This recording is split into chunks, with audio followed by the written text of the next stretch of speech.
सुरू झालेल्या मतदान प्रक्रियेला आता वेग येऊ लागला आहे। दुपारी 1 वाजेपर्यंत महाराष्ट्रात फक्त 32.18% मतदान झालं होतं। त्यामुळे नागरिकांनी घराबाहेर पडून मतदान करायला आता सुरुवात झाली आहे।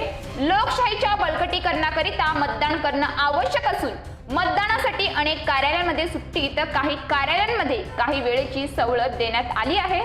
तर पालघर जिल्ह्यामध्ये सकाळी 7 ते 3 वाजेपर्यंत किती मतदान झाले आहे ते पाहूयात। 128 डहाणू मतदारसंघामध्ये 53.2%, 129 विक्रमगडमध्ये 49.6%, 130 पालघर मतदारसंघ 47.63%, तर 131 बोईसरमध्ये 47.36%, 132 नालासोपाऱ्यामध्ये 40.96%, तर 133 वसईमध्ये 47.64% इतके मतदान झालेले आहे। News police reporter Ashraf Khan, Palghar.